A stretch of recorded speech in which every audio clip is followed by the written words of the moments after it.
Hi, fans of high-quality entertainment. I'm still trying to figure out all of the camera settings, so I think I've started to figure it out. It is shooting in 4K, it says.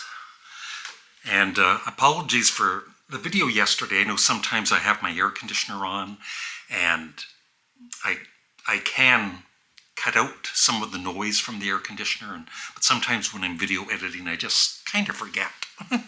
So this one should be a little quieter.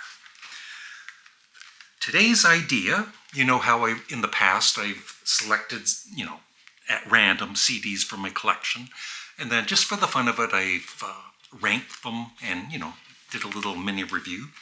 This time I've grabbed 12 CDs on purpose that I absolutely love, and it's just, for the fun of it, try and rank them from my least favorite, even though I love it, to my favorite. So what I've grabbed is King Crimson Red, Alice Cooper, $Billion Babies. I just played this last night. This is one of the, the Alice Cooper Band albums that I wasn't as familiar with, like School's Out, Love It to Death, and Easy Action. I just got this deluxe version about a year ago, and I love it, but still need to play it more. And of course, I've always loved Jimi Hendrix and the Jimi Hendrix Experience, but I only knew, some of the songs. I wasn't really into the albums as much, except maybe the debut. I knew that pretty well. But Electric Ladyland and Accessible as Love, I never really was that familiar with until the last half year or so. And I love this album and Electric Ladyland. So I'll be ranking that one. The Rolling Stones, I think this one is underrated. Their Satanic Majesty's Request.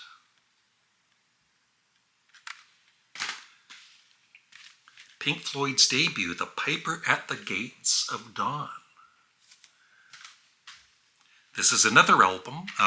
Once again, I knew a lot of the early Talking Heads albums, or most of the Talking Heads early albums, except Remain in Light, which I did have before in my collection, and then I kind of just gave up on it.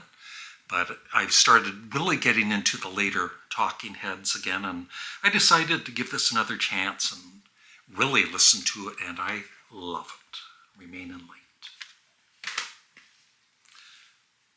Once again, I feel this album is underrated. It's David Bowie, Earthling.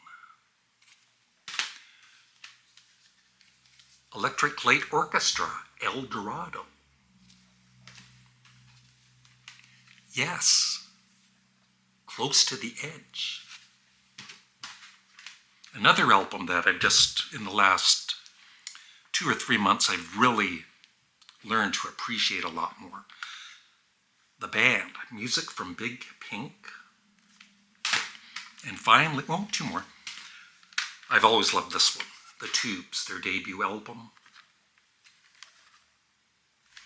And another, I feel, very underrated album, Lou Reed, Coney Island Baby. So, the reason I do this is not just for me, but for my viewers, to talk about some of these albums, the ones you like, the ones you don't like, and you can rank them if you like to. That would be cool.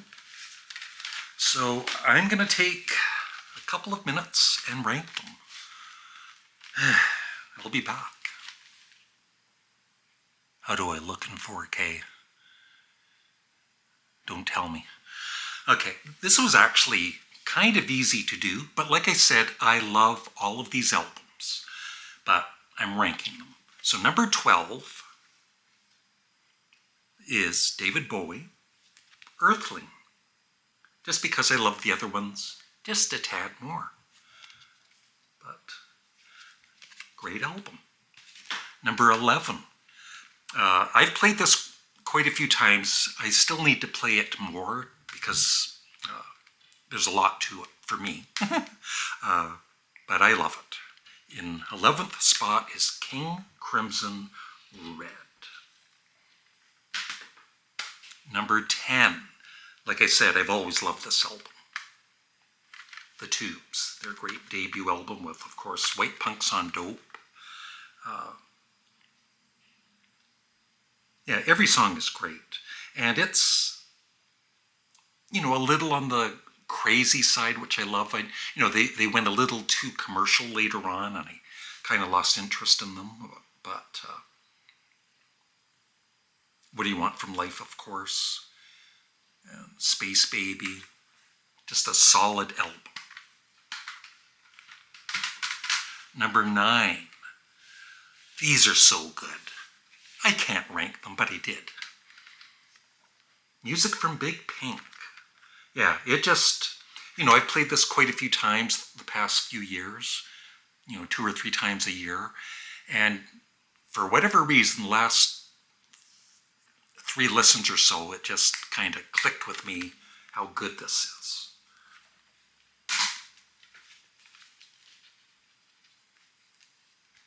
And that's what I love the most about music, is listening to something and not maybe getting it at first, but not giving up on it, even if it takes a few years, for some albums.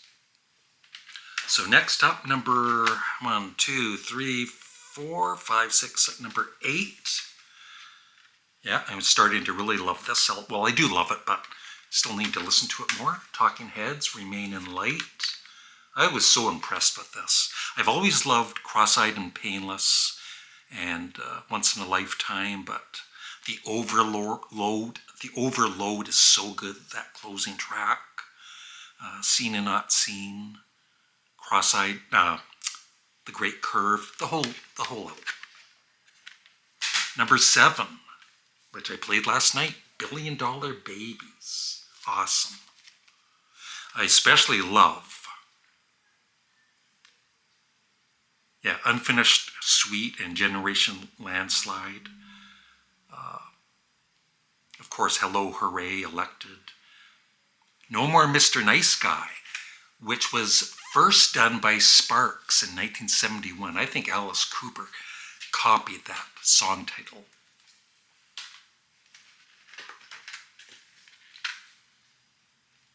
Number 6.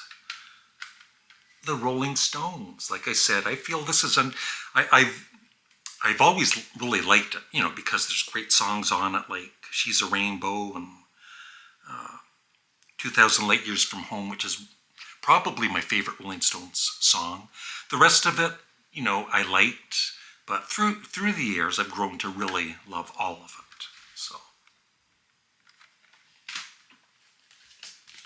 that's number 6. Number 5, which I think would be a lot of people's number 1 or number 2, Close to the Edge. I actually love other Yes albums more than this, because when this album came out, my brother bought it. He was a big Yes fan, and I wasn't a Yes fan yet.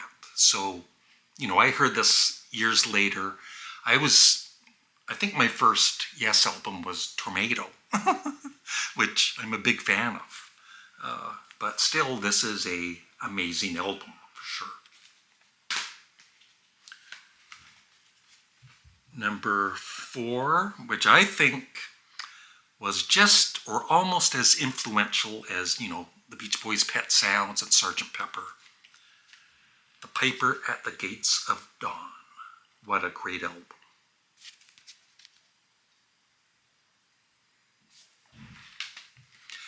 This is how much I love the Jimi Hendrix Experience. This is number 3, Axis Bold as Love. I even love, I know that some fans don't care for like Little Miss Lover, but I think that's a great pop song, and Jimi Hendrix's guitar work on that is just so good. And I love the production, and I just wanted to say that it's not just Jimi Hendrix, it's the band, the Jimi Hendrix Experience. Mitch Mitchell, I never realized until, kind of recently listening to these albums, what a great drummer he was, and the bassist. What's his name? Noel Redding. Noel Redding, really good bassist. And yeah, that's Noel's song, Little Miss Lover. He sings the lead on it. He's not the greatest singer, but like I said, it's kind of a nice contrast to the rest of the album. And it's just a short tune with, like I said, a killer guitar solo by Jimmy. So that's number 3. Hoo-hoo, number 2 and number 1. This one, like I said, I feel is very underrated. Sally Can't Dance.